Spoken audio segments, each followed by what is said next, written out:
Olá, pessoas! E aí, tudo certo com vocês? Eu me chamo Paulinha Leal e esse é o Amigana Bookcast, o podcast literário para quem não tem tempo de ler. Hoje vamos iniciar mais uma semaninha da nossa terceira meta de leitura semanal.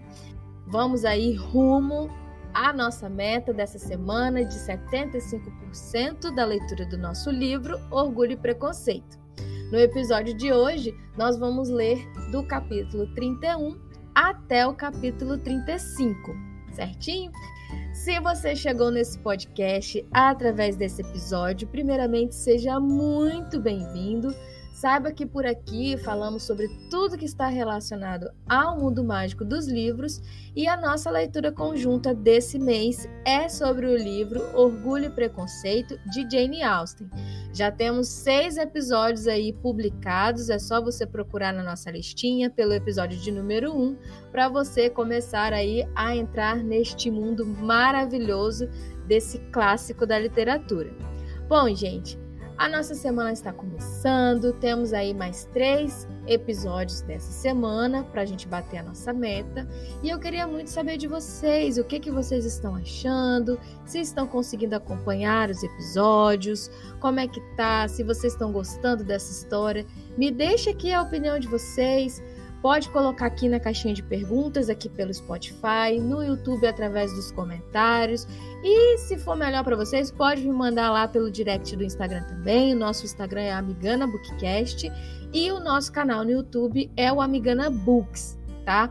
Lá também no YouTube eu estou colocando a minutagem dos episódios, então se você estiver na correria, você pode pular, né, a nossa conversinha, as minhas considerações, já pode ir direto para os capítulos, é só você ir lá na descrição do vídeo, clicar lá na minutagem certinha, onde eu deixei tudo divididinho para vocês, explicando em qual minuto começa cada capítulo, que vocês já vão ser direcionados direto para a parte que vocês querem ouvir. Mas eu gostaria muito de ouvir a opinião de vocês. O que vocês estão achando dessa história, se vocês estão conseguindo acompanhar as leituras e se está ajudando aí, contribuindo para vocês desenvolverem o seu hábito de leitura. Caso esse podcast esteja realmente ajudando aí no seu hábito de leitura, compartilhe com seus amigos, compartilhe com a sua família, curta os nossos vídeos. Mande também para aquela pessoa que gostaria muito de estar lendo um livro por mês, mas não tem muito tempo. O Amigana Bookcast tem esse objetivo de ajudar você que não tem muito tempo para ler a consumir esse novo formato de livro. Eu espero muito que vocês estejam gostando, que essa semana seja uma semana muito abençoada, que você consiga colocar aí em prática tudo aquilo que você tem planejado e que cada semana é uma nova oportunidade para você conquistar tudo o que você sempre sonhou, certinho? E vamos agora saber o que aconteceu nos episódios anteriores.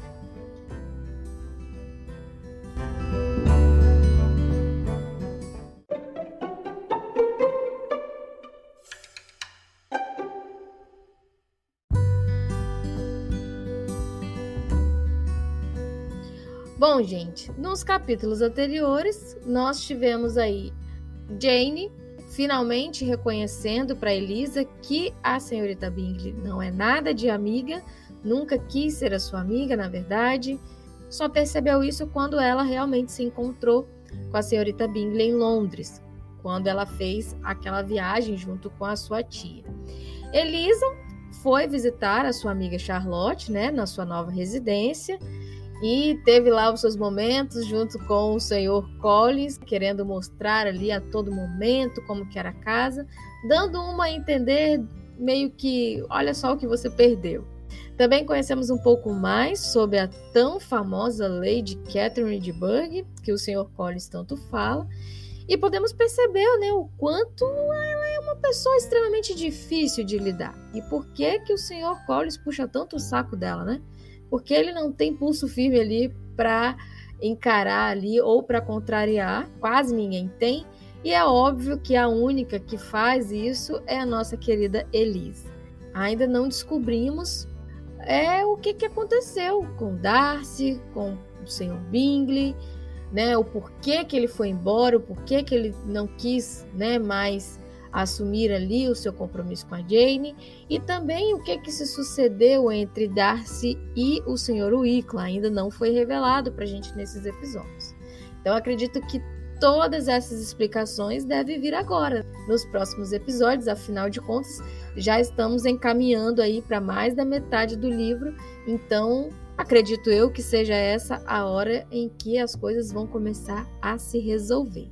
Foi esses os principais pontos que nós vimos ali nos capítulos anteriores, e aproveito para lembrar vocês da nossa enquete que está rolando lá no Instagram, aqui no Spotify e também no YouTube, para vocês votarem no próximo livro que vocês querem que eu faça a leitura por aqui.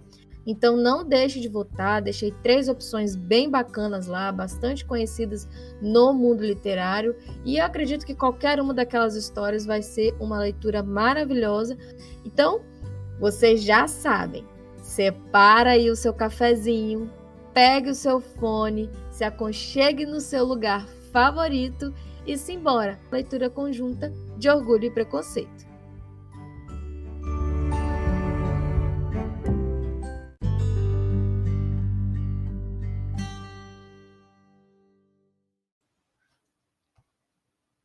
Capítulo 31. Os modos do coronel Fitzwilliam causaram muito boa impressão no presbitério, e todas as damas sentiram que ele avivaria em muito os encantos das visitas a Hawkins. Passaram-se alguns dias, porém, antes que recebesse algum convite, pois enquanto haviam visitantes na casa, não eram necessários.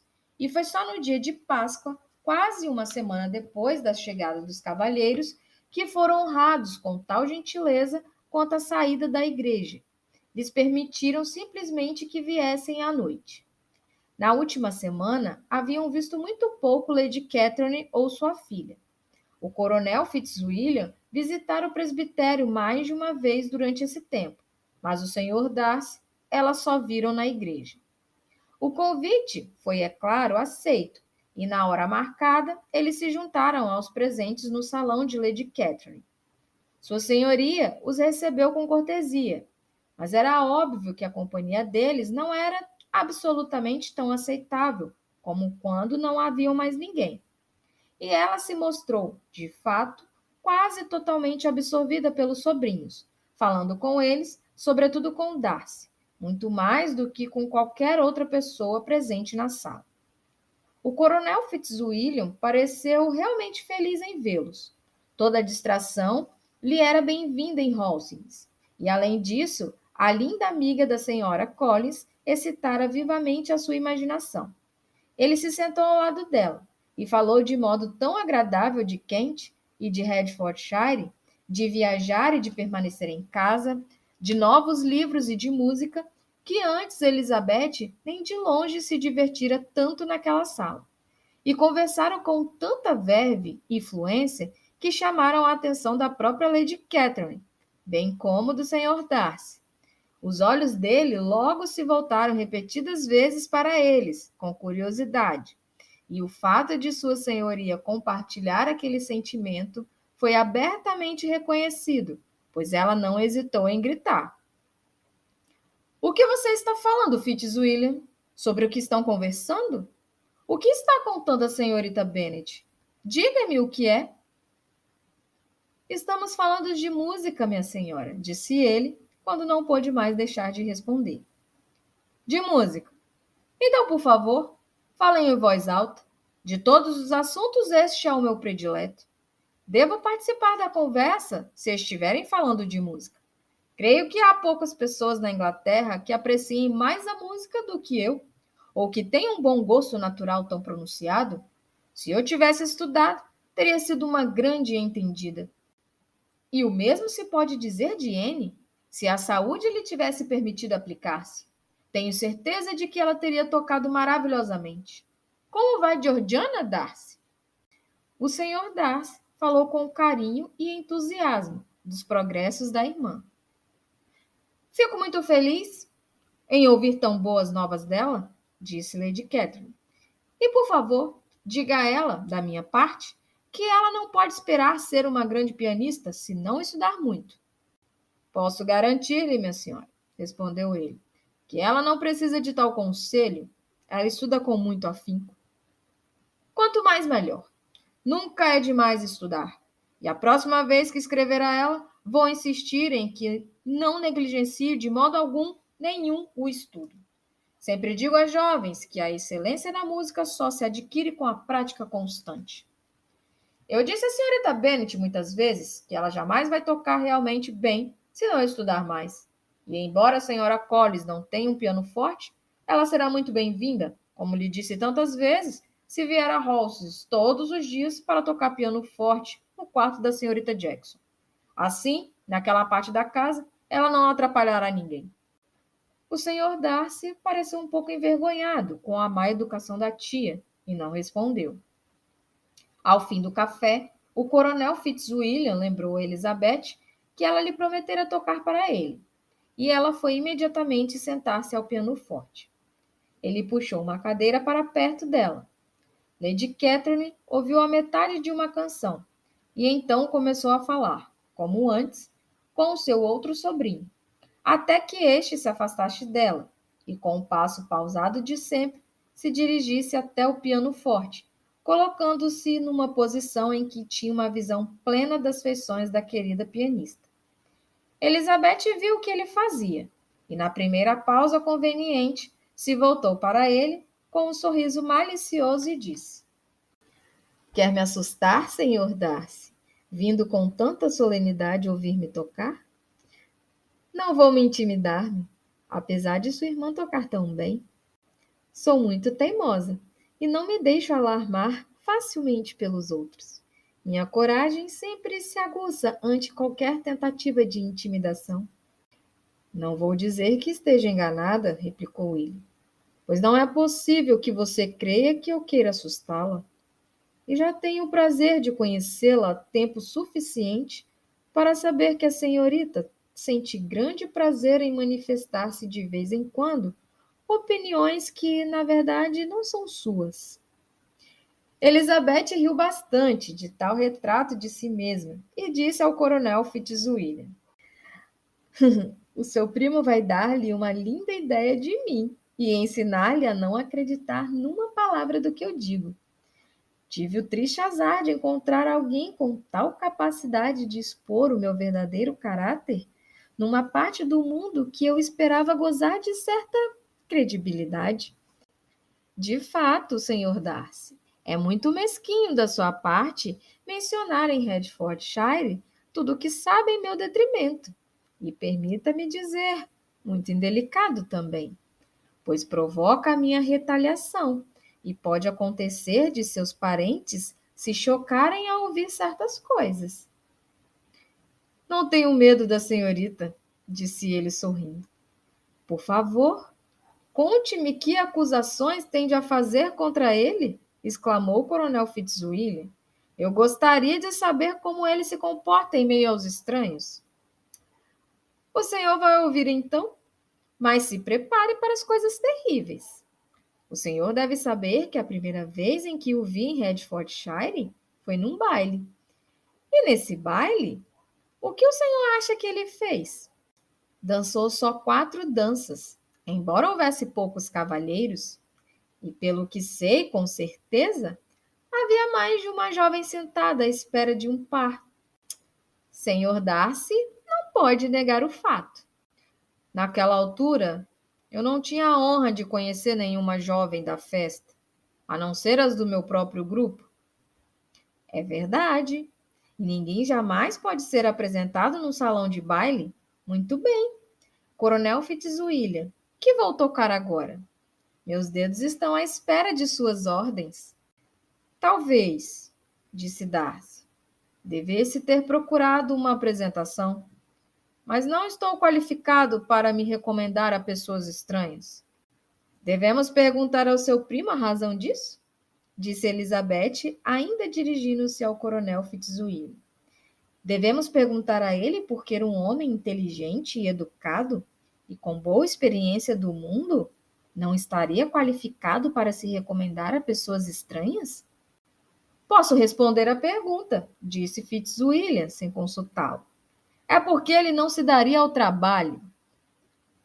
Certamente não tenho o talento de que as pessoas têm, disse Darcy, de conversar desembaraçadamente com pessoas que nunca vi antes. Não consigo entrar no ritmo da conversa ou parecer interessado nos problemas delas, como muitas vezes vi fazerem. Os meus dedos, disse Elizabeth, não se movem sobre este instrumento com a maestria que vi em muitas mulheres. Não têm a mesma força ou rapidez e não são tão expressivos. Mas sempre achei que a culpa fosse minha, pois não me dou o trabalho de estudar. Não é que eu não julgue os meus dedos tão capazes quanto os de qualquer outra mulher que toque melhor do que eu.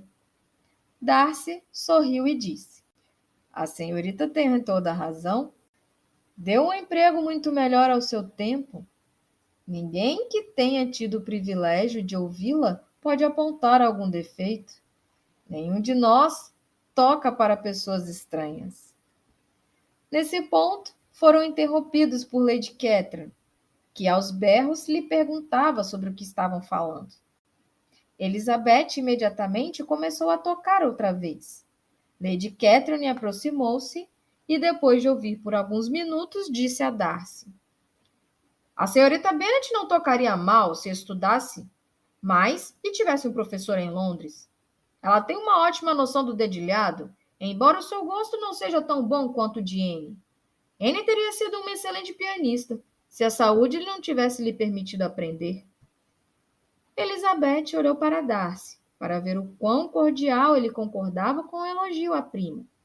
Mas nem naquele momento, nem em outro qualquer, ela conseguia discernir algum sintoma de amor. E pelo comportamento geral dele para com a senhorita de Burgh, ela deduziu, para consolo da senhorita Bingley, que seria igualmente provável que ele casasse com ela, se fosse sua parente. Lady Catherine prosseguiu com as observações sobre o talento pianístico de Elizabeth, misturando com elas variadas instruções sobre a execução e o bom gosto. Elizabeth recebeu-as com toda a paciência da boa educação, e, a pedido dos cavalheiros, permaneceu ao piano, até que a carruagem de sua senhoria estivesse pronta para levá-los todos para casa.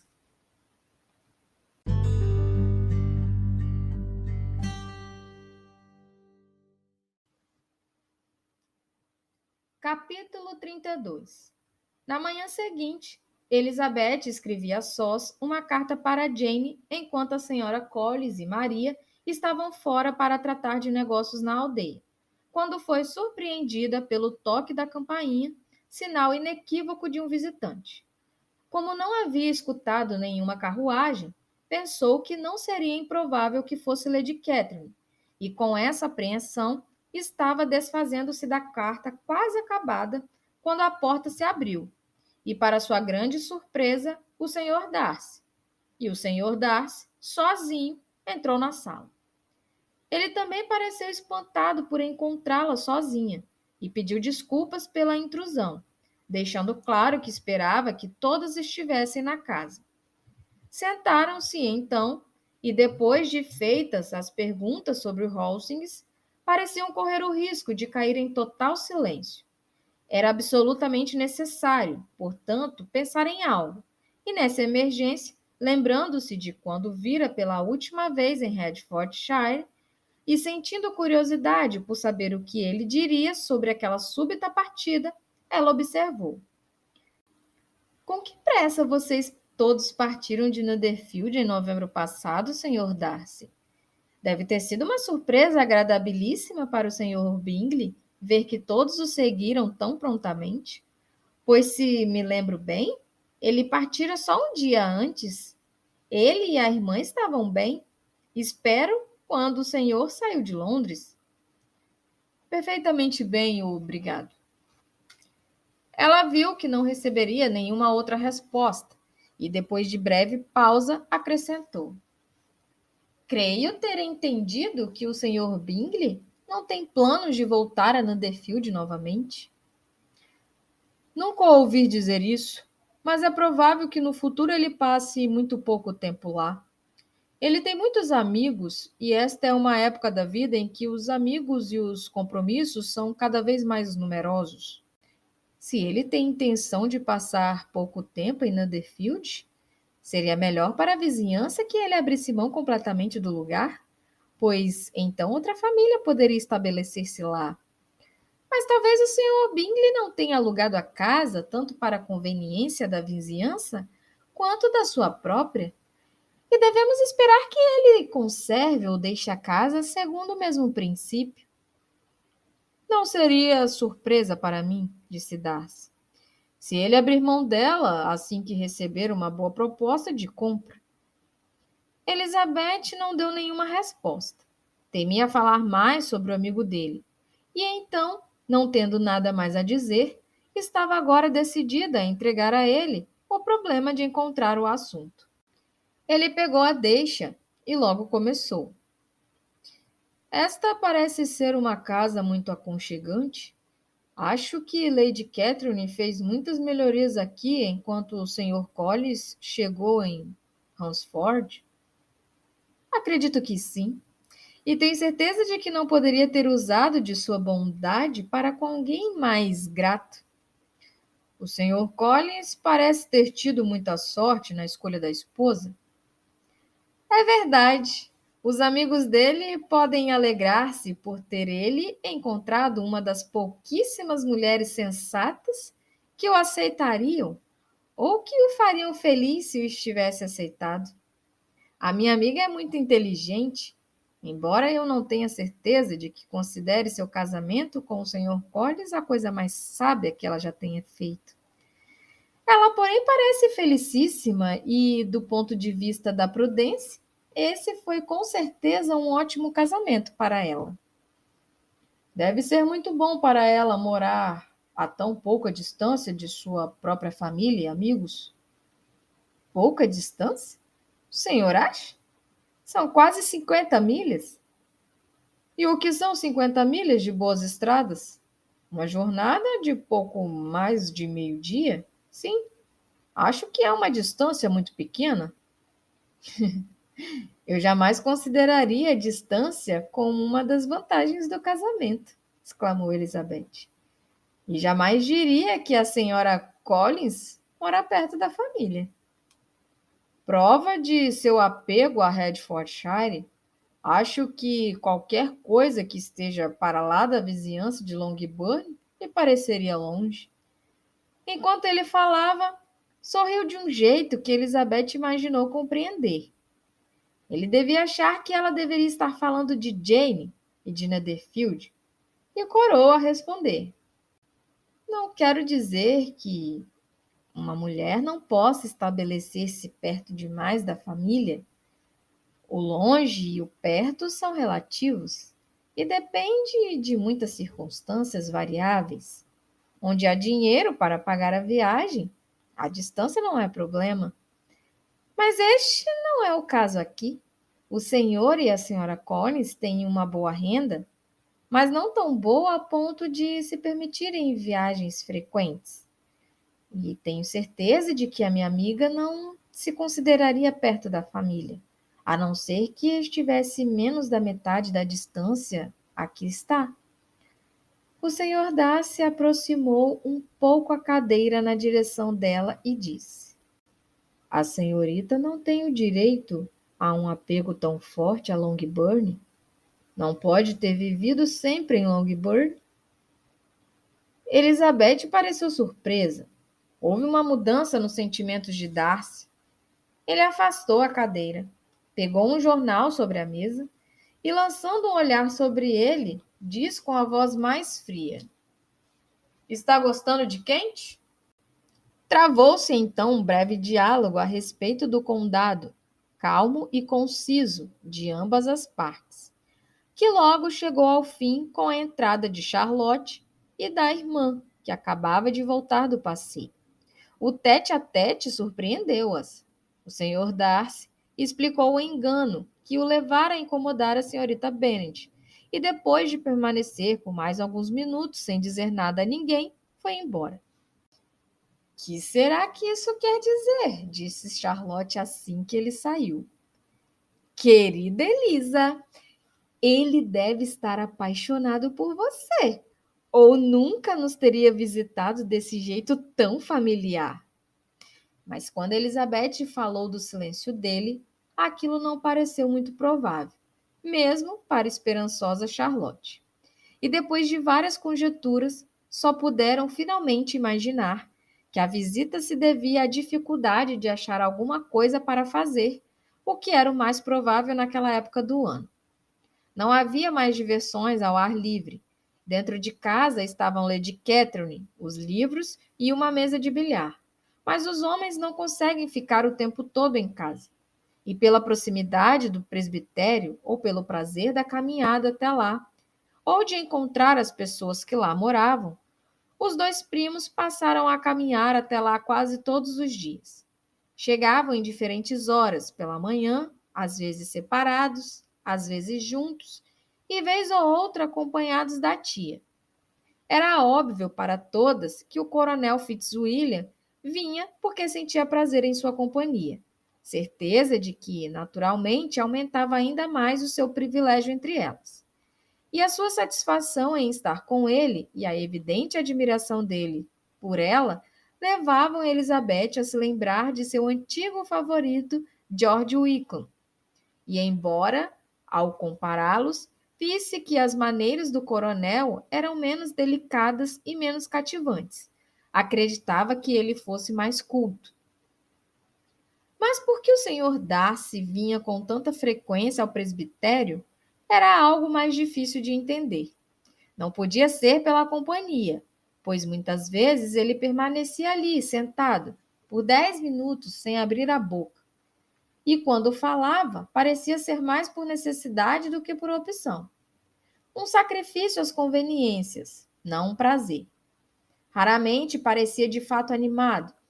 A senhora Collins não sabia o que fazer com ele. O fato de o coronel Fitzwilliam, vez por outra, rir da estupidez dele, provava que ele, em geral, era diferente, o que seus poucos conhecimentos sobre ele não lhe permitiram descobrir. E como ela gostaria de acreditar que tal mudança se devesse ao amor e que o objeto desse amor fosse a sua amiga Elisa, ela se decidiu a trabalhar seriamente para descobrir a resposta. Observava-o toda vez que iam a Hastings e toda vez que ele vinha a Hunsford, mas sem muito êxito. Ele, por certo, olhava muito para sua amiga, mas a expressão de tal olhar era enigmática. Era um olhar atento e firme, mas muitas vezes ela duvidava de que houvesse muito amor nele, e por vezes parecia ser apenas um efeito da distração. Uma ou outra vez, ela havia sugerido a Elizabeth a possibilidade de ele gostar dela, mas Elizabeth sempre ria da ideia e a senhora Collins não julgava certo insistir no assunto, temendo alimentar-se expectativas que só podiam terminar em decepção. Pois, em sua opinião, não havia dúvida de que a antipatia da amiga por ele desapareceria tão logo imaginasse que eu a havia conquistado. Em seus planos de felicidade para Elizabeth, ela às vezes havia casada com o coronel Fitzwilliam, que era, sem comparação, o homem mais agradável. Ele certamente gostava dela, e sua situação financeira era invejável. Para contrabalançar tais vantagens, porém, o senhor Darcy tinha considerável influência na igreja e seu primo nenhuma.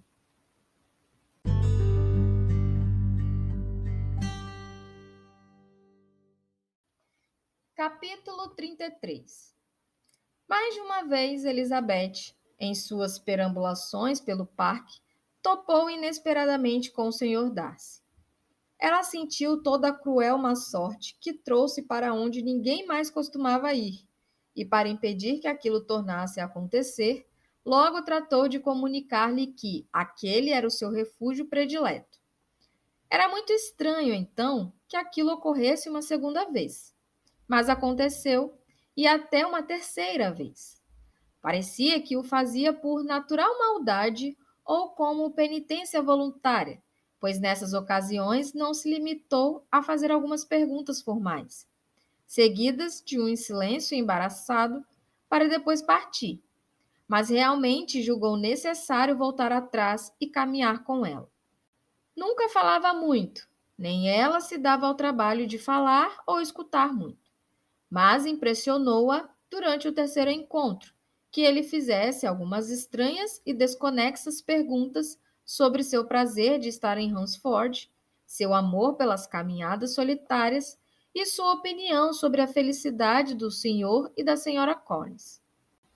E que, ao falar de Hastings e do fato de ela não conhecer muito bem a casa, ele parecesse esperar que, da próxima vez que ela voltasse a Kent, também se hospedasse lá. As palavras dele pareciam implicar isso.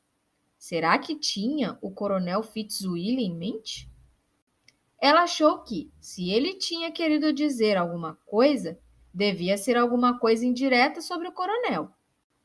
Aquilo a incomodou um pouco, e ela ficou muito contente ao se ver no portão da cerca em frente ao presbitério.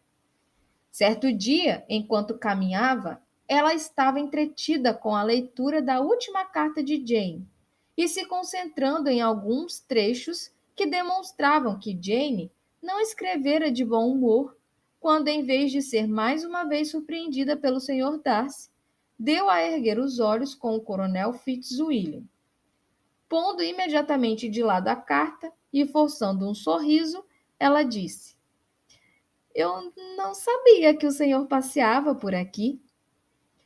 "Estive dando a volta no parque", tornou ele, "como faço a cada ano, e pretendia terminá-la com uma visita ao presbitério. A senhorita vai se erguer muito adiante?" "Não, já estava para voltar." E dizendo isso, deu meia volta e começaram os dois a caminhar juntos na direção do presbitério. "É certo que vocês partirão de Kent no sábado?" disse ela.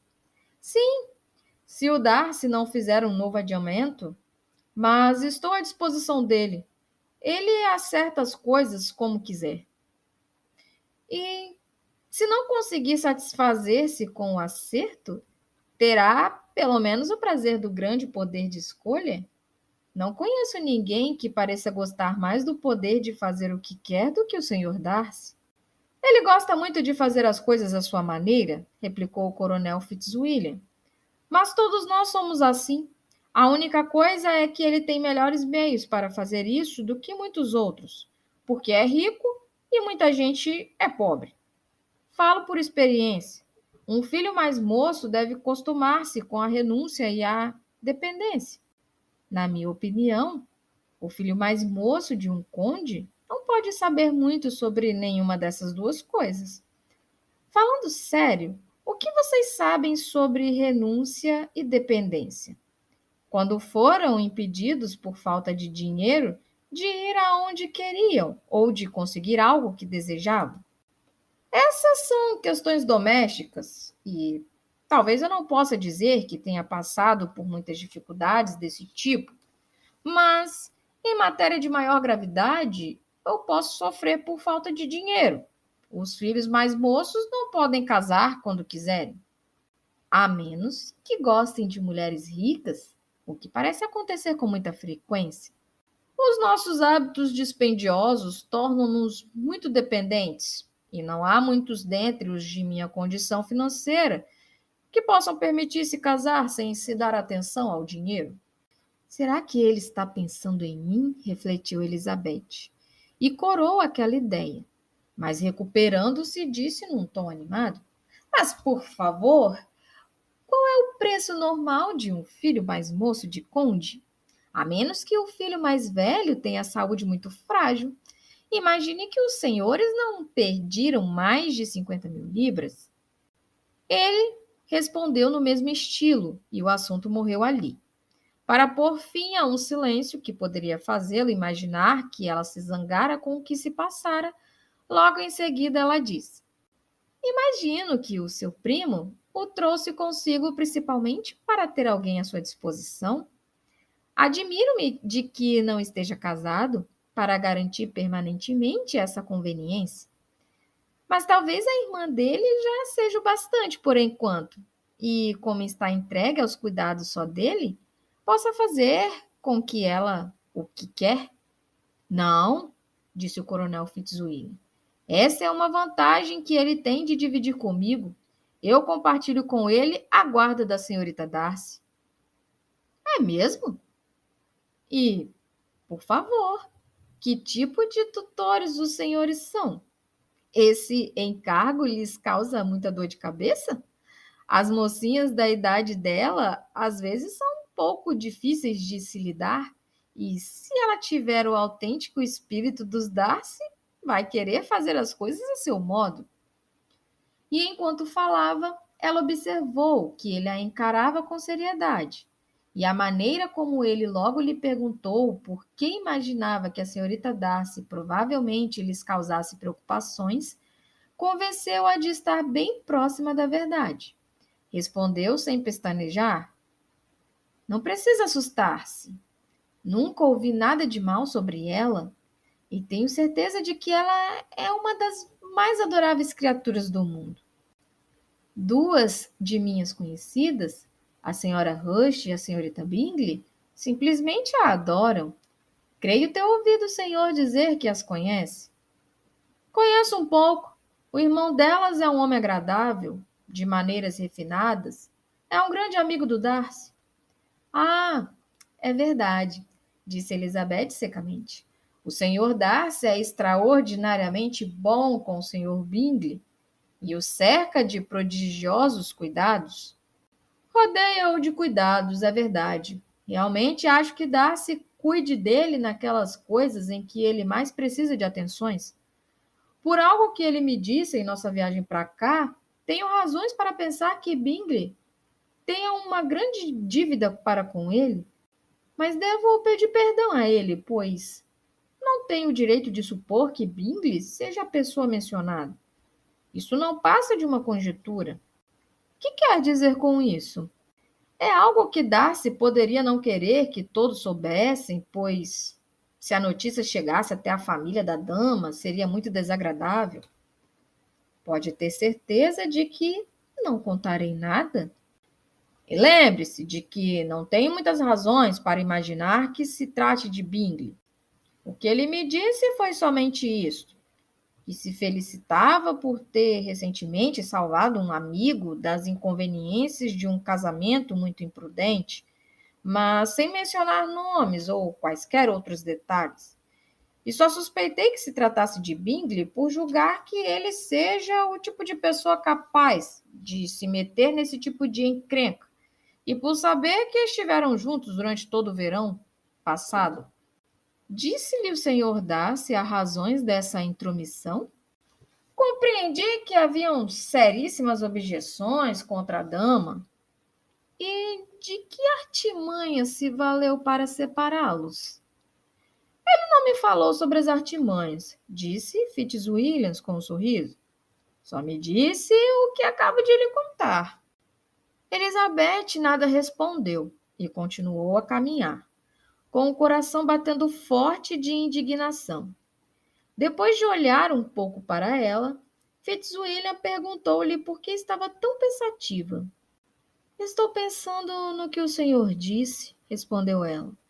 O comportamento do seu primo não corresponde aos meus sentimentos. Por que tinha ele de ser o juiz? Acha que a interferência dele foi despropositada? Não vejo que direito o senhor Darcy tinha de decidir sobre a conveniência da afeição do amigo, ou, com base apenas no seu julgamento, de determinar e acertar de que maneira o amigo deva ser feliz.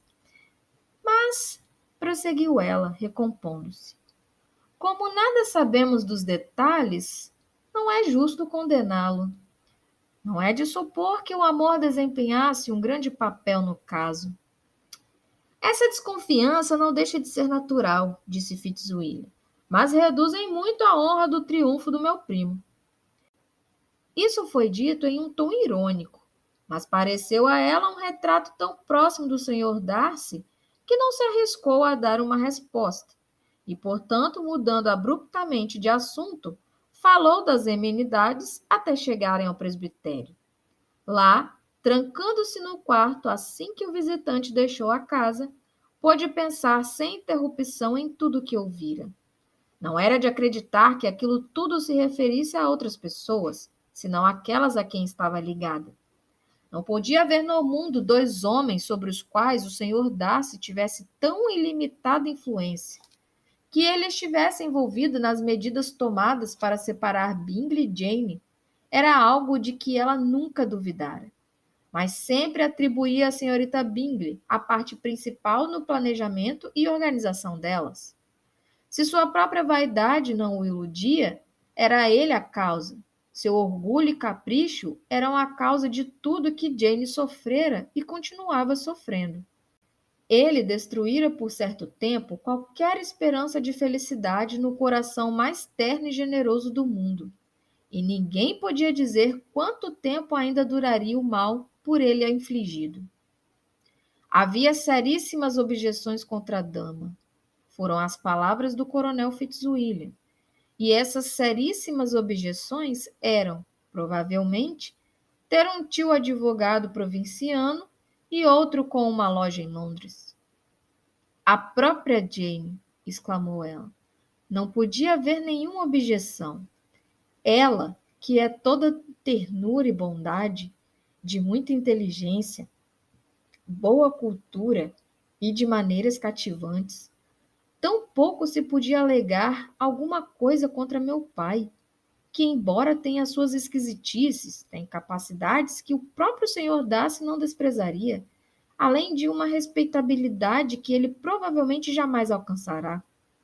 Quando pensava em sua mãe, perdia um pouco a confiança, mas não podia convencer de que as objeções daquele tipo tivessem muito peso aos olhos do Darcy, cujo orgulho estava certa disso. Sairia mais ferido com a falta de importância da família do que com a falta de bom senso. E, por fim, ela se convenceu de que ele fora em parte movido por esse péssimo gênero de orgulho e em parte pelo desejo de reservar o Sr. Bingley para a irmã. A agitação e as lágrimas provocadas por tudo aquilo deram-lhe dor de cabeça. E esta piorou tanto ao fim da tarde que, somada à pouca vontade de ver o Sr. Darcy, levou-a a decidir não acompanhar as primas até Rosings, onde haviam sido convidadas para o chá. A senhora Collins, vendo que ela de fato não estava bem, não insistiu em que fosse. E, na medida do possível, impediu que o marido a pressionasse. O Sr. Collins, porém, não conseguia esconder sua apreensão de que Lady Catherine ficasse muito descontente com o fato de ela permanecer em casa.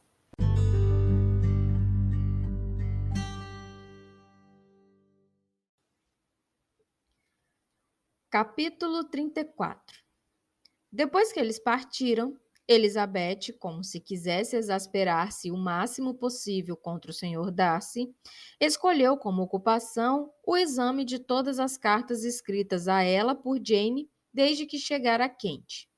Não continham nenhuma queixa real, nem havia nenhuma revivência de fatos passados ou qualquer menção a sofrimentos presentes. Mas, no geral, em quase todas as linhas de cada uma delas, estava ausente aquela alegria que sempre caracterizara o seu estilo e que, vinda da serenidade de uma alma de bem consigo mesma e bem disposta em relação a todos, raramente a deixava alterar. Elizabeth observou cada uma das sentenças que transmitiam a ideia de angústia como uma atenção que não lhes dera na primeira leitura. O fato de o Sr. Darcy vergonhosamente se gabar do sofrimento que provocara deu-lhe uma melhor ideia da dor da irmã. Era de certo consolo pensar que a visita dele a Rosings devia terminar dali a 2 dias, e ainda mais que em menos de 2 semanas ela mesma estaria de novo com Jane e poderia ajudar na sua recuperação com tudo que o carinho pode fazer. Ela não conseguia pensar na partida de Darcy sem recordar que o primo devia acompanhá-lo. Mas o coronel Fitzwilliam deixara claro que não tinha certas intenções, e por mais simpático que fosse, ela não pretendia entristecer-se por causa dele. Ao refletir-se sobre esse ponto, foi de repente surpreendida pelo som da campainha e ficou um pouco agitada à ideia de que fosse o próprio coronel Fitzwilliam, que uma vez já viera bem tarde e talvez agora viesse em especial para ter notícias dela. Mas essa ideia foi logo descartada e seu ânimo foi afetado de modo muito diferente, quando, para o seu grande espanto, viu o Sr. Darcy entrar na sala. Ele se apressou em fazer-lhe perguntas sobre sua saúde, atribuindo a visita ao desejo de saber se estava melhor. Ela lhe respondeu com fria polidez. Ele se sentou por alguns momentos e depois, erguendo-se, começou a caminhar pela sala. Elizabeth ficou surpresa, mas não disse nada. Depois de um silêncio de vários minutos, ele veio até ela nervoso e disse: Tentei lutar, mas em vão. Não consigo mais. Não posso reprimir meus sentimentos. A senhorita tem de me permitir dizer com quanto ardor eu a admiro e a amo. O espanto de Elizabeth foi inexprimível. Arregalou os olhos, enrubesceu, hesitou e não disse nada. Ele considerou aquilo um encorajamento suficiente e se seguiu imediatamente à confissão de tudo o que sentia e havia muito tempo por ela. Ele falou bem, mas havia sentimentos além dos do coração a serem explicados, e ele não foi mais eloquente em termos de carinho do que de orgulho. A inferioridade dela, a degradação, os obstáculos familiares que sempre se opuseram ao amor foram tratados como um ardor que parecia dever-se à condição social ferida, mas tinha pouca probabilidade de valer pontos para a sua causa. Apesar da sua profunda antipatia por ele, ela não pôde permanecer completamente insensível à homenagem do amor de um tal homem, e embora suas intenções não variassem nem por um momento, ela logo lamentou o sofrimento que iria causar-lhe. Até que, levada ao ressentimento por suas palavras seguintes, toda a compaixão se transformou em raiva. Ela tentou, porém, acalmar-se, para responder com paciência quando ele terminasse. Ele concluiu, descrevendo a ela a força daquela paixão, que, apesar de todas as suas tentativas, lhe foi impossível domar, e exprimindo a esperança de que agora seria recompensado pela aceitação da sua mão. Enquanto ele assim falava, Elizabeth logo percebeu que ele não tinha nenhuma dúvida de receber uma resposta favorável. Falava de apreensão e nervosismo, mas sua calma demonstrava total segurança. Isso não podia deixar de exasperá-la ainda mais, e quando ele terminou, o rubor subiu à sua face e ela disse: Em casos como este, creio que é de rigor exprimir certa gratidão pelos sentimentos confessados, por mais desigualmente que eles sejam retribuídos. É natural que se sinta gratidão, e se eu pudesse senti-la, lhe agradeceria. Mas não posso. Nunca desejei a sua afeição, e o Senhor certamente a concedeu muito contra a vontade. Sinto muito por ter causado sofrimento a alguém. Porém, foi completamente sem querer e espero que dure pouco. Os sentimentos que, pelo que o Senhor me diz, durante muito tempo impediram de reconhecer o seu amor, não devem ter muita dificuldade em superá-lo depois dessa explicação. O Sr. Darcy, que estava apoiado no cansolo da lareira, com os olhos cravados no rosto dela, pareceu ouvir suas palavras com não menos indignação do que surpresa. Seu rosto empalideceu de raiva e a confusão de sua mente era visível em cada traço. Ele estava lutando para manter a compostura e não queria abrir a boca antes de tê-la alcançado. A pausa foi terrível para os sentimentos de Elizabeth. Pouco depois, com uma voz de calma forçada, ele disse: E é essa a resposta que devo ter a honra de esperar. Talvez eu quisesse ser informado porque sou assim recusado, sem sequer uma tentativa de polidez. Mas isso não tem muita importância. Eu também poderia perguntar, replicou ela. Por que um desejo tão evidente de me ofender e insultar? O Senhor me disse que gostava de mim contra a vontade, contra a razão e até contra o seu caráter? Não é essa uma boa desculpa para a descortesia, se é que eu fui descortês? Mas tenho outros motivos. O Senhor sabe disso. Se meus sentimentos não se houvessem pronunciado contra o Senhor, se houvessem sido indiferentes ou até mesmo favoráveis, acha que alguma coisa neste mundo poderia levar-me a aceitar o homem que arruinou, talvez para sempre, a felicidade da minha queridíssima irmã? Enquanto ela pronunciava essas palavras, o senhor Darcy empalideceu. Mas a comoção não durou muito, e ele a ouviu sem tentar interromper quando ela prosseguiu. Tenho todas as razões do mundo para pensar mal do Senhor. Nenhum motivo pode desculpar o injusto e mesquinho papel que desempenhou lá. O Senhor não ousa negar, não pode negar que foi o principal, senão o único obstáculo que separou um do outro, que expôs uma censura do mundo por capricho e instabilidade, e o outro ao ridículo por suas esperanças frustradas, lançando a ambos a mais negra infelicidade. Ela fez uma pausa e viu, como não pouca indignação, que ele estava ouvindo, com um ar que provava estar muito longe de qualquer sentimento de remorso. Ele até olhou para ela com um sorriso de fingida incredulidade.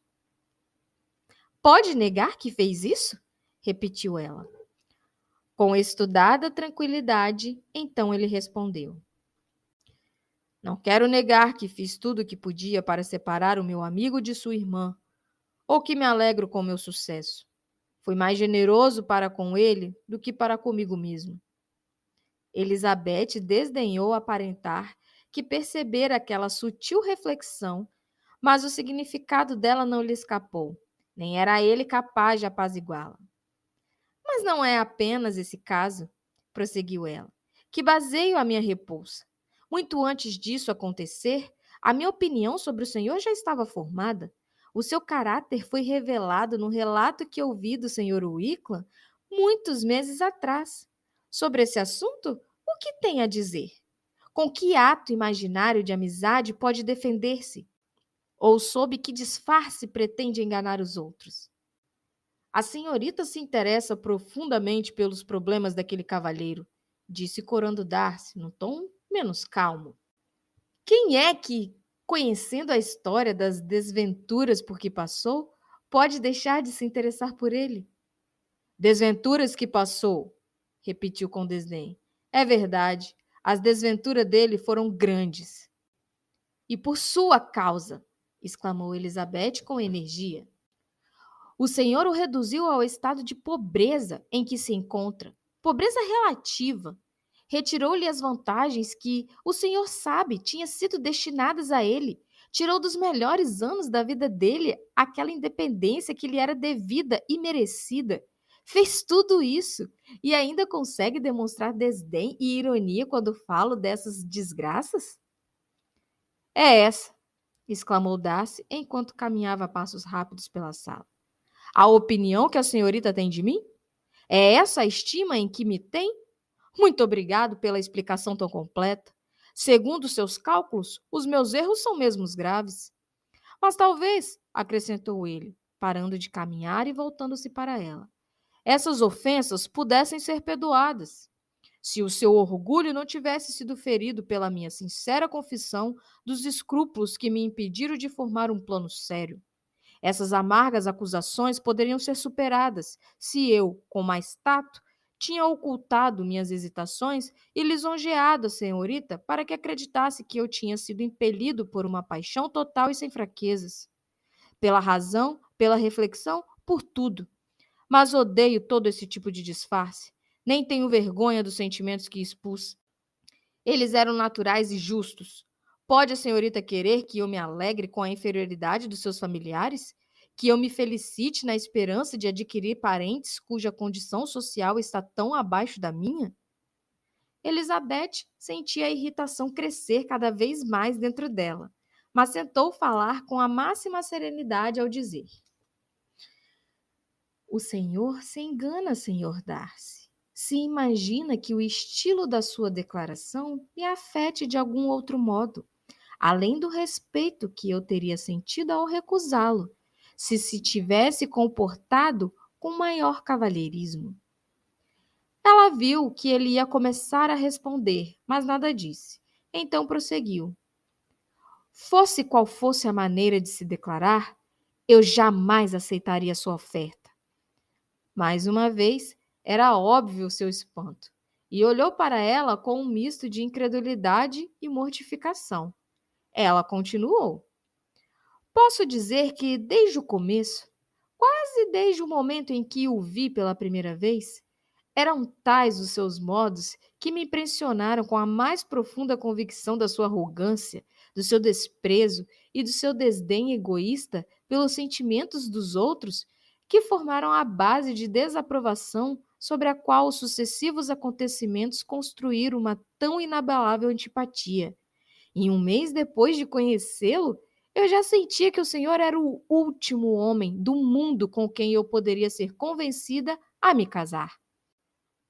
Já falou bastante, minha senhora. Compreendo perfeitamente os seus sentimentos, e agora só me resta a vergonha dos que tenho dito. Desculpe-me por ter tomado seu tempo e aceite os meus melhores votos de saúde e felicidade. E com essas palavras, se apressou em deixar a sala. E Elizabeth ouviu logo e em seguida abrir a porta da frente e sair da casa. O tumulto em sua mente era agora dolorosamente grande. Não sabia em quem apoiar-se e, sentindo-se muito fraca, sentou-se e chorou por meia hora. Seu espanto, enquanto refletia sobre o que se passara, era maior a cada exame. Receber uma proposta de casamento do Sr. Darcy. Estar ele apaixonado por ela havia muitos meses. Tão apaixonado a ponto de querer casar com ela, apesar de todas as objeções que o haviam levado a impedir que o amigo casasse com sua irmã, e que deviam mostrar-se pelo menos igualmente determinantes em seu próprio caso. Tudo isso era incrível. Era gostoso saber que inspirava inconscientemente uma afeição tão forte. Mas o orgulho dele, aquele odioso orgulho, sua desavergonhada admissão do que fizera com Jane, sua imperdoável firmeza ao reconhecê-lo, embora não pudesse justificá-lo, e a maneira insensível com que se refira ao Sr. Wickham, que não negara ter tratado com crueldade, logo triunfaram sobre a compaixão que a consideração de seu amor por um momento provocara. Ela prosseguiu em suas agitadíssimas reflexões até que o ruído da carruagem de Lady Catherine a fez perceber que não estava em condições de enfrentar as observações de Charlotte e saiu correndo para o quarto.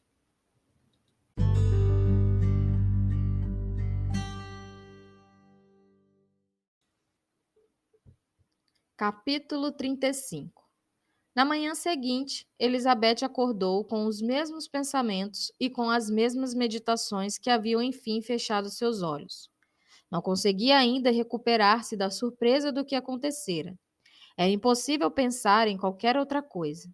E totalmente indisposta para qualquer ocupação, resolveu logo após o de jejum tomar um pouco de ar livre e fazer algum exercício. Estava avançando em direção ao seu passeio favorito, quando a deteve a lembrança de que o Sr. Darcy às vezes vinha ali, e em vez de entrar no parque, ela tomou a trilha que se afastava do pedágio. A cerca do parque ainda era o limite de um dos lados, e ela logo atravessou um dos portões que davam para a fazenda. Após caminhar 2 ou 3 vezes ao longo daquela parte da trilha, a deliciosa manhã fez que ela sentisse vontade de parar no portão e olhar para o parque. As 5 semanas que passaram em Kent haviam provocado uma grande diferença na região, e a cada dia se tornava mais vivo o primeiro verde das árvores. Ela estava a ponto de recomeçar a caminhada quando percebeu um homem no pequeno bosque que margeava o parque. Ele estava vindo na sua direção e, com medo de que se tratasse do Sr. Darcy, imediatamente ela se afastou. Mas a pessoa que avançava agora estava perto o suficiente para vê-la e, apertando o passo, pronunciou seu nome. Ela se havia voltado para se afastar, mas ao ouvir que a chamavam, ainda que por uma voz que se revelou ser a do Sr. Darcy, ela se dirigiu de novo para o portão. Ele também já a alcançara, e segurando uma carta que ela instintivamente pegou, disse com ar de altiva serenidade: Tenho caminhado pelo bosque há algum tempo, na esperança de encontrá-la. A senhorita me daria a honra de ler esta carta? Em seguida, fazendo uma breve reverência, voltou-se novamente para a fazenda, e logo ela perdeu de vista. Sem nenhuma expectativa de prazer, mas com muita curiosidade, Elizabeth abriu a carta e, para seu ainda maior espanto, percebeu um envelope que continha 2 folhas de papel de carta inteiramente preenchidas, com uma letra bem apertada. O envelope estava igualmente cheio. Seguindo seu caminho ao longo da trilha, ela então começou a leitura. Era datada de Holsings, 8 da manhã, e dizia o seguinte: Não se alarme, minha senhora, ao receber esta carta, com a apreensão de que contém alguma repetição daqueles sentimentos ou a renovação das propostas que a noite passada tanto a desgostaram. Escrevo sem nenhuma intenção de magoá-la ou de humilhar-me, insistindo em votos que, para a felicidade de ambos, devem ser esquecidos o quanto antes. E o esforço que a redação e a leitura atenta desta carta há de ocasionar poderia ser poupado, se o meu caráter não exigisse que ela fosse escrita e lida. A senhorita há de perdoar, portanto, a liberdade que tomo de solicitar a sua atenção. Sei que os seus sentimentos a concederão a contragosto, mas apelo para o seu senso de justiça. A noite passada, a senhorita me fez 2 acusações de natureza muito diversa e de magnitude absolutamente desigual. Segundo a primeira delas, eu, sem levar em consideração os sentimentos de ambos, teria separado o Sr. Bingley de sua irmã, e segundo a outra, eu teria, a despeito de diversas alegações de direitos, a despeito da honra e da humanidade, arruinado a imediata prosperidade e destruído as perspectivas do Sr. Wickham. Repudiar de modo deliberado e cruel o companheiro de minha juventude, o favorito reconhecido de meu pai, um jovem sem outro sustento, além do nosso patrocínio e que crescera na expectativa de que tal patrocínio se exercesse, seria um crime incomparavelmente mais grave do que a separação de 2 jovens cujo afeto não contava mais do que algumas semanas. Mas dos rigores de tal acusação que me foi lançada a noite passada, com tanta generosidade, acerca de cada circunstância, eu espero estar livre no futuro, quando a seguinte explicação dos meus atos tiver sido lida. Se na explanação deles, que me é devida, eu me vir na necessidade de citar sentimentos que possam ser ofensivos aos seus, só posso dizer que sinto muito. Deve a necessidade ser obedecida, e mais desculpas seriam absurdas. Pouco depois de chegar em Hertfordshire, percebi, com outras pessoas, que Bingley preferia sua irmã mais velha a todas as outras moças da região. Mas só na noite do baile em Netherfield senti certa apreensão em relação à seriedade dos sentimentos dele. Eu já o via visto apaixonar-se muitas vezes.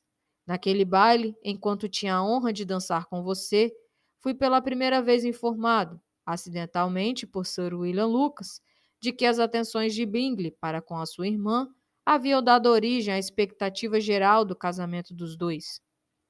Ele se referiu àquilo como coisa certa, de que só a data ainda não fora decidida. Desde que passei a observar com atenção o comportamento do meu jovem amigo, pude perceber que sua paixão pela senhorita Bennet ia muito além do que jamais vira nele. Observei também a sua irmã.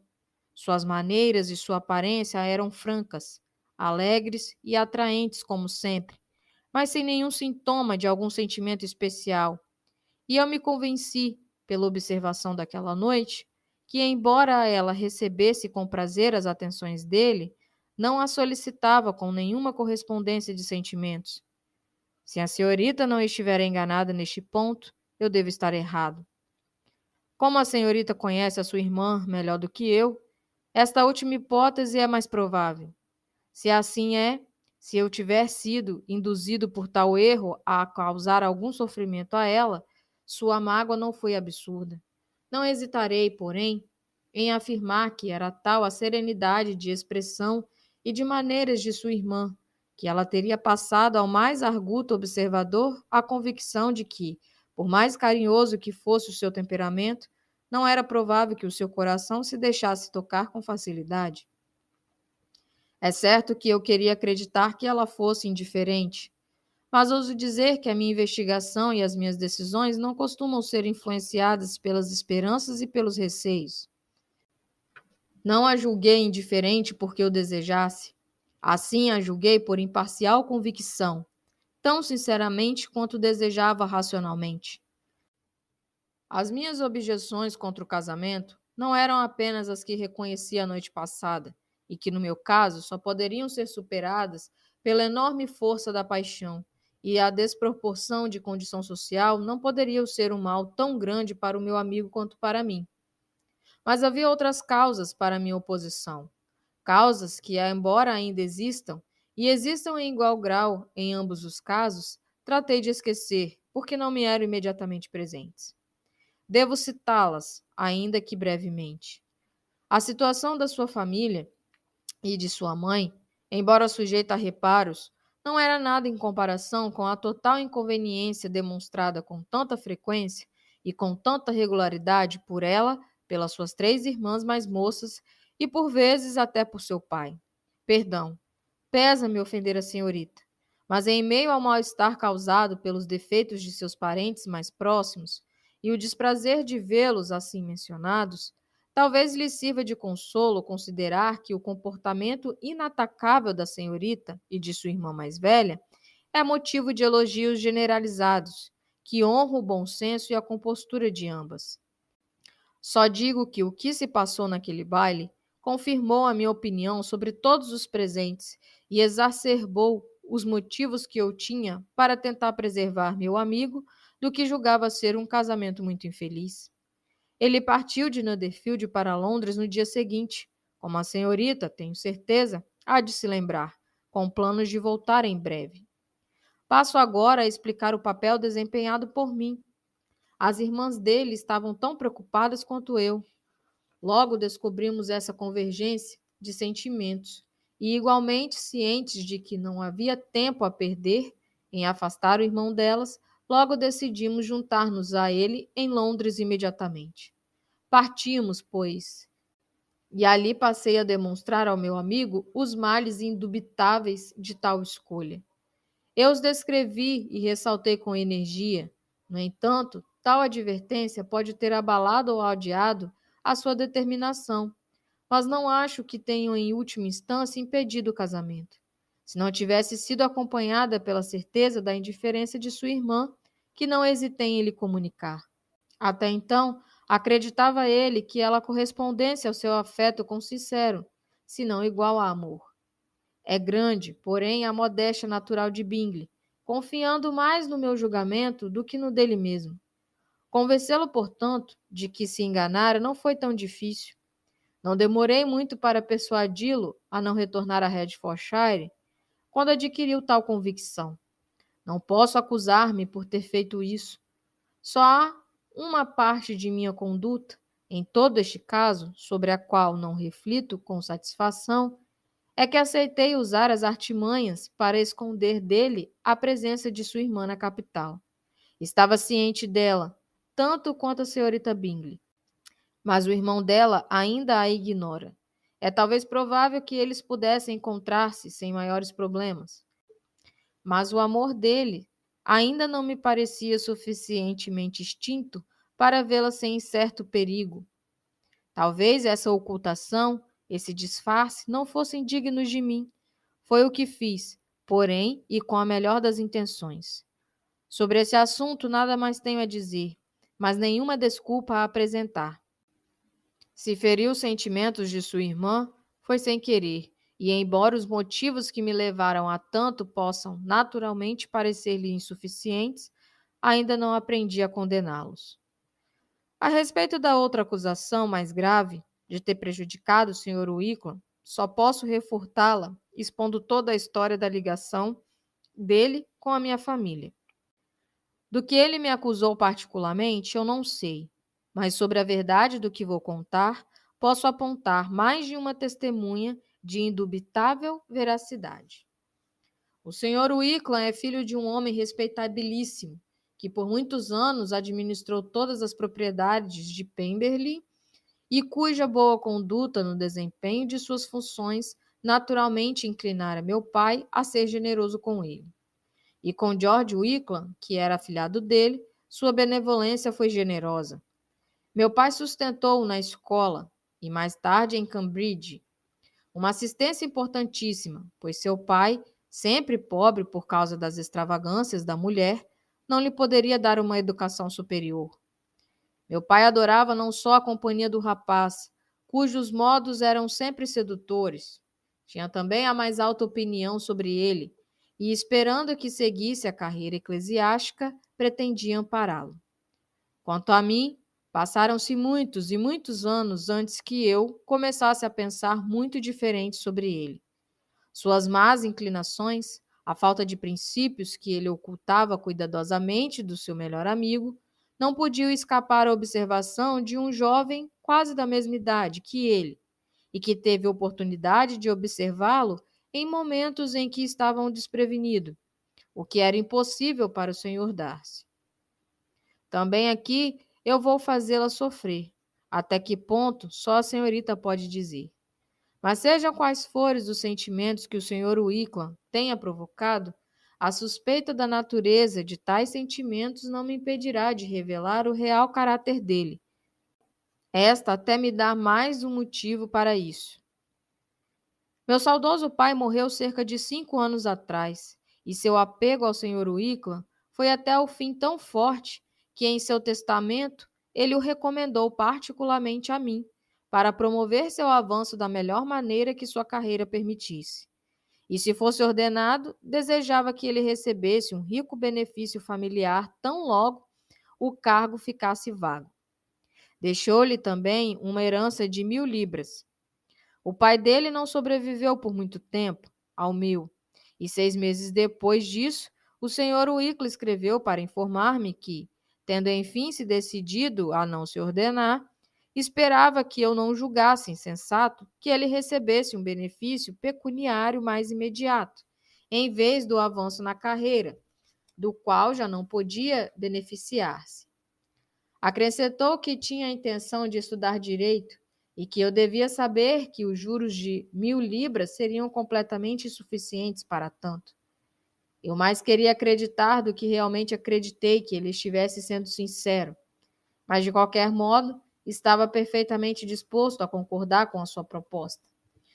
Eu sabia que o Sr. Wicklam não deveria seguir carreira eclesiástica. O negócio foi, portanto, logo fechado.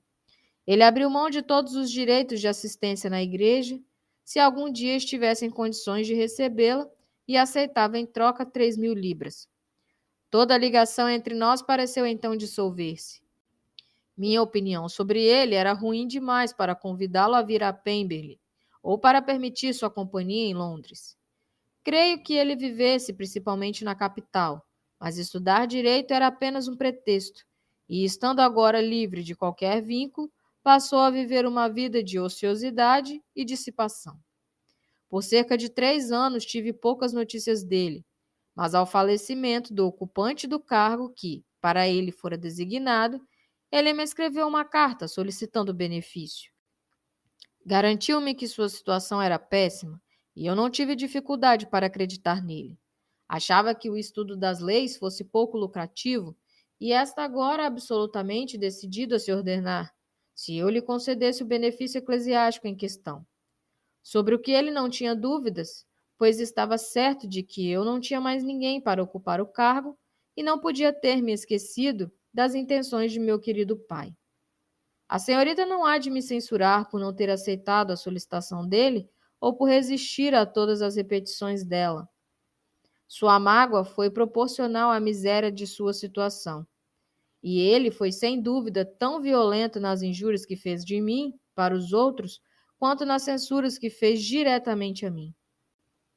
Depois disso, deixou de existir qualquer aparência de relação entre nós. Como vivia, não sei, mas no último verão tive notícias desagradabilíssimas a seu respeito. Devo agora mencionar uma situação que eu mesmo gostaria de esquecer, e que só mesmo uma obrigação como esta pode induzir-me a revelar o outro ser humano. Dito isso, não tenho dúvida de que posso contar com o seu silêncio. Minha irmã, que é mais de 10 anos mais moça do que eu, foi entregue à guarda do sobrinho de minha mãe, o coronel Fitzwilliam, e de mim mesmo. Cerca de um ano atrás, saiu da escola e foi residir em Londres, e no verão passado foi com a governanda a Ramsgate. E para lá também se dirigiu o Sr. Wickla, certamente de propósito, pois ficou provado que já havia um relacionamento entre ele e a senhorita Young, com cujo caráter tivemos uma profunda decepção. E com a conivência e ajuda dela, ele se empenhou em convencer Georgiana, cujo coração carinhoso conservava uma viva recordação das gentilezas que ele lhe fizera quando criança, a se crer apaixonada por ele e a consentir numa fuga. Ela só tinha 15 anos na época, o que lhe serve de desculpa, e depois de descrever sua imprudência, alegro-me em acrescentar que devo o conhecimento do caso a ela mesma. Fui encontrá-los inesperadamente 1 ou 2 dias antes da fuga planejada, e então Georgiana, incapaz de suportar a ideia de magoar e ofender um irmão que quase via como um pai, confessou tudo para mim. Você pode imaginar como me senti e como agi. A consideração pela reputação e pelos sentimentos de minha irmã impediam qualquer publicidade. Mas escrevi ao Sr. Wickla, que sumiu imediatamente, e a Sra. Young foi, é claro, despedida. O principal objetivo do Sr. Wickla era, sem dúvida, o dinheiro de minha irmã, que monta a 30.000 libras. Mas não posso deixar de crer que a esperança de vingar-se de mim era também um forte incentivo. Sua vingança teria sido completa, sem dúvida. Esta é a fiel narrativa dos acontecimentos em que estivemos os dois envolvidos, e se a senhorita não rejeitá-la absolutamente como falsa, espero que de hoje em diante me absolva da acusação de crueldade para com o Sr. Wickla. Não sei de que maneira e sob que forma de falsidade ele a iludiu, mas não é de admirar que ele tenha sido bem-sucedido nisso.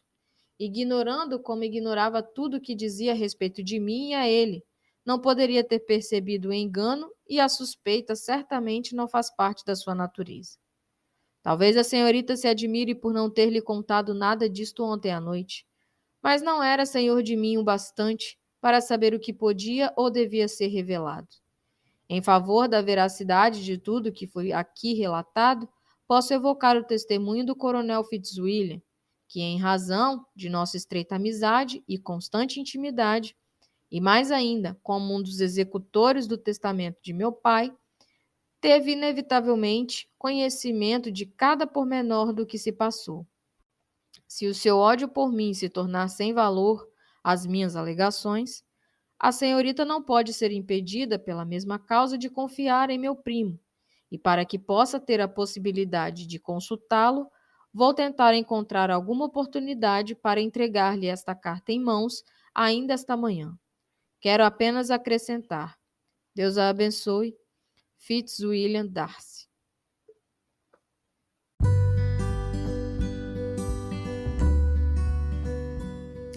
E aí, pessoas? E assim finalizamos o nosso episódio com a leitura de mais 5 capítulos do livro, onde nós lemos do capítulo 31 até o capítulo 35.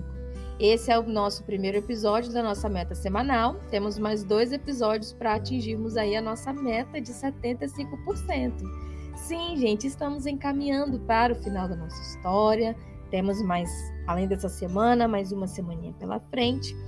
E aí, o que nós vimos nesses episódios, né? Então, tivemos a chegada do Sr. Darcy e do Coronel Fitzwilliam Hastings, né? O encontro deles ali com a Elisa, com a Charlotte, com o Sr. Collins.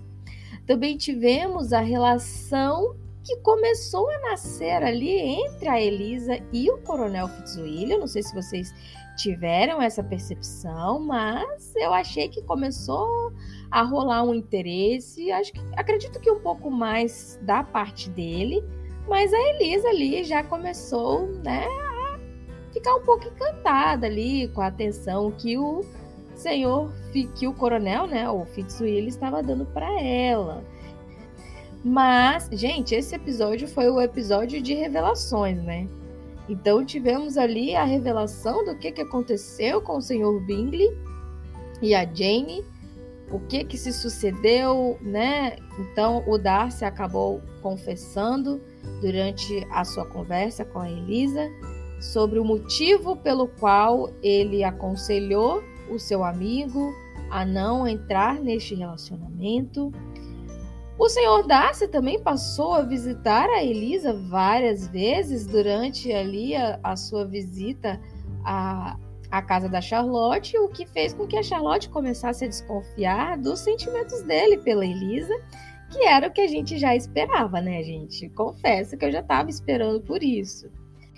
Tivemos a decepção dela, como eu falei, né, depois de descobrir que a causa do fim da relação do Sr. Bingley com a Jane foi devido aos conselhos de Darcy para o seu amigo.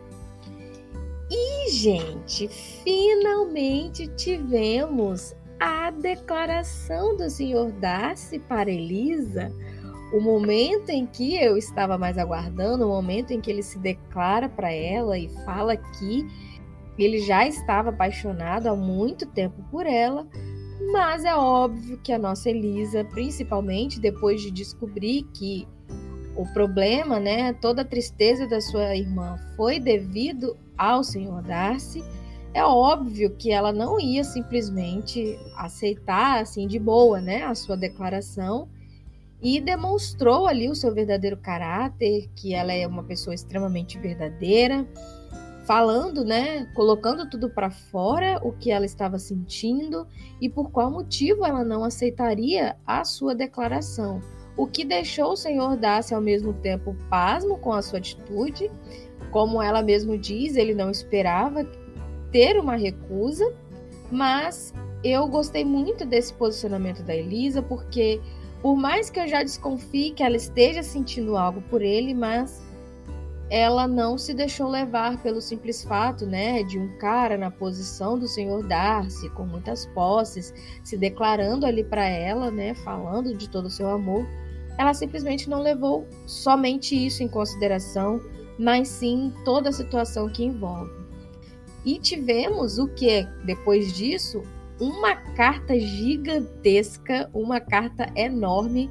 Gente, foi praticamente um capítulo inteiro só com a carta do Sr. Darcy para Elisa, aonde ele explica nos mínimos detalhes o que aconteceu, por qual motivo ele aconselhou primeiramente o Sr. Bingley, né, de não assumir um compromisso com a Jane, e o que aconteceu no seu passado com o Sr. Wickham. Tudo indicava que ele não era nenhum príncipe encantado, então eu tive essa percepção nos outros capítulos, mas agora tivemos a versão do Sr. Darcy sobre os fatos. E, pelo que a gente pode ver ali, o Sr. Darcy está realmente falando a verdade, até pelo fato dele ter ali várias pessoas que podem comprovar tudo o que ele está dizendo. O que me deixou ainda mais empolgada com a história, porque agora eu quero saber qual vai ser o posicionamento da Elisa depois dessa carta, ou como que ela vai agir, em quem ela vai acreditar e como que vai ser aí essa relação entre ela e Darcy para os próximos capítulos, porque afinal de contas ela não aceitou o seu pedido, né? Não aceitou a sua declaração de amor, como também o acusou, né, de várias coisas. E a gente não sabe, né, qual vai ser agora o comportamento do Darcy perante a Elisa depois dessa carta, que ele ainda se deu o trabalho de escrever e de explicar tudo, né? Ele poderia simplesmente ter saído dali e não querer mais falar com ela. Mas, gente, ele está apaixonado por ela, então é óbvio que ele simplesmente não iria abandonar ela dessa forma, né? Ele não queria que ela tivesse essa imagem dele. Vamos saber nos próximos episódios o que vai acontecer agora, depois dessa gigantesca carta que o Sr. Darcy escreveu para Elisa, e qual vai ser o seu posicionamento agora em relação a essa situação.